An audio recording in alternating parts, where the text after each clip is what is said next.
जिंदगी हमारी जो है वो कठिन परिस्थिति परिश्रम से चल रही है। इसका फार्मूला क्या है? इसका फार्मूला ये है कि ज़िंदगी में एक सिद्धांत हमको बनाना चाहिए। हाँ। कि ज़िंदगी में 3 फार्मूला जिसने अपना लिया है वो ज़िंदगी में धोखा नहीं खाया है। हमारा काम ये है कि हम धोखा नहीं देंगे, ठीक है। हम गलत नहीं करेंगे। हमारे घर में माता पिता हैं, हम उनकी सेवा नहीं कर रहे हैं और मंदिर में जाके पत्थर पूज रहे हैं, कोई मतलब नहीं। उसको सोम नारायण उस पूजे को स्वीकार नहीं करते हैं। बराबर। हमारा काम है जिंदगी जीना है, धोखा नहीं करेंगे किसी के साथ, बहुत सही। धोखा नहीं देंगे। हाँ। अगर किसी को हम उपकार नहीं कर सकते तो उसको बुरा भी नहीं कर सकते हैं। बहुत सही। जिंदगी पहलो, जैसे एक गाड़ी में 2 पहिए की जरूरत पड़ती है, उसी जिंदगी है आगे और पीछे का भी जरूरत है जी। आगे का पार्ट है और पीछे का पार्ट का जरूरत है। ये जिंदगी संघर्षमय है। संघर्ष तो है, कभी उतार है जीवन में, कभी चढ़ाव है। इस जिंदगी का मतलब ये है दादा जी कि भगवान को पूजा करने हम भाग रहे हैं और बाप माता जी को यहाँ ठोकर मार रहे हैं, भोजन नहीं दे रहे हैं, हमारा जीवन धिक्कार है, नर्क है, नर्क के समान है। तो इसलिए हमारा कहने का मतलब ये है कि प्रथम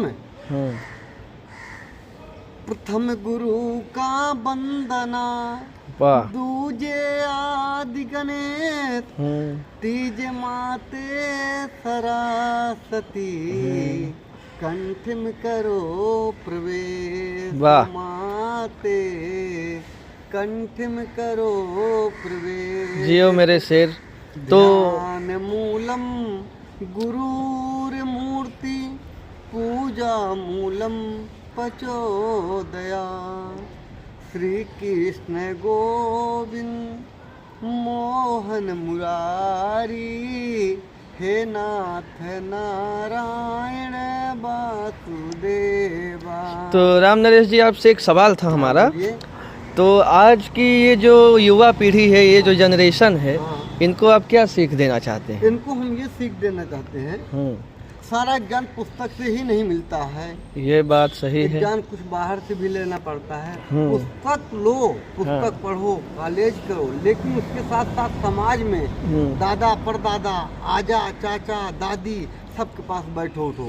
आज ये मोबाइल जो है हमारी आपका दूरियां बना दिया। हम 2 लोग बैठे हैं लेकिन आप अपने मोबाइल में लगे हो, हम अपने मोबाइल में लगे हैं, बराबर। इससे हमको एक ज्ञान नहीं मिलता है। सही बात है। इसलिए हमारा कहने का उद्देश्य ये है कि मोबाइल बच्चों को दिया जाए, लेकिन समाज और शिक्षा के बारे में बात किया जाए कि हमारे आजा परबाजा ऐसे थे, हमारा ऐसा था, हम ऐसे थे।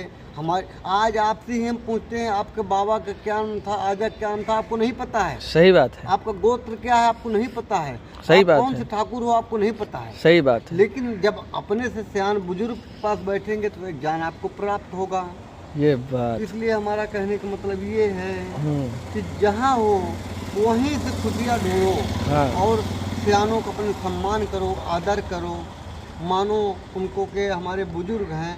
यही सब दुनिया का प्रथा है। तो युवा पीढ़ी को और इस पूरे समाज को आप क्या एक संदेश देना चाहते हैं? पूरे समाज को ये संदेश देना चाहते हैं कि भगवान आपको बरकत करे, आप खूब आगे बढ़ो, उन्नति करो, लेकिन भविष्य और भूत दोनों को देखते हुए कार्य करो कि हमारे पीछे क्या था, हमारे आजा बाबा क्या करते थे और हम कहाँ जा रहे हैं जी।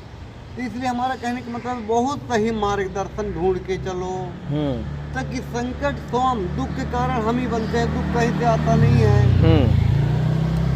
दुख के कहीं से नहीं आता दादा, दुख हम स्वयं दुख के कारण बन जाते हैं। अच्छा। दुख का कारण ये हम हमारा क्रियाकलाप गलत होगा तो हमको दुख मिलेगा, हमारा क्रियाकलाप सही है तो हमको सुख मिलेगा। हम झोपड़ी में हैं लेकिन हमारा आचरण सही है, हमारा नेचर सही है तो हम उस झोपड़ी में महलों में महल के समान। मतलब अर्थात कहने का मतलब ये है कि स्वर्णमयी लंका न मिले माँ, अवधपुरी की धूल मिले।